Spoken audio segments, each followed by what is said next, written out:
everyone. My name is Janice Chavez, and I am an ELAC student taking Chicano Art 54 with Professor Romero. My altar is dedicated to Frida Kahlo, the iconic artist remembered for her self-portraits and the pride she took in her Mexican and indigenous culture. Frida Kahlo holds a special place in my heart as someone who is unapologetically proud of their culture. I felt connected to her, and she has inspired me to embrace my own personal identity. We will now be moving on to the parts of the altar. The most prominent detail of my altar is her name. The backdrop is inspired by her 1938 cover on Vogue magazine, a turning point in Kahlo's career and a rise in her popularity. You can see the inspiration in the largest picture placed at the front of the altar, embroidered in red. In its own corner is Frida's first time on the cover of Vogue, where she is featured in the story Todo el Universo de Frida Kahlo, El Mundo México.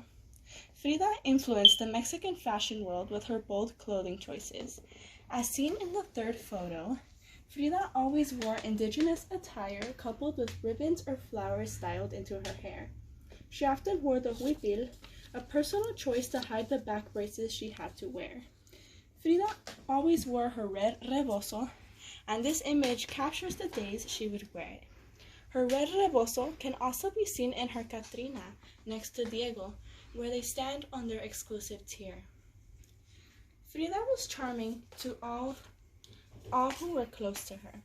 In this picture, she is seen wearing ivory earrings that were a gift from Pablo Picasso, who she befriended in her time in Paris.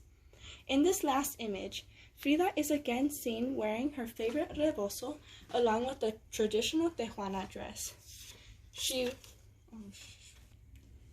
worked closely with photographer Nicolas Murray for 11 years, capturing beautiful photos at her even most vulnerable moments.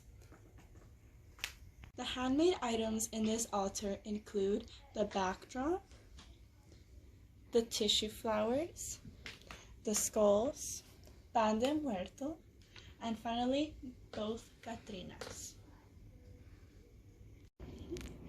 It is said that those around Frida Kahlo can tell she was heading their way when the smell of lavender and honey filled the air. Featured among the marigolds are several lavender flowers to personalize this altar. My experience building this altar was fulfilling, and I definitely learned a lot about this beautiful tradition along the way.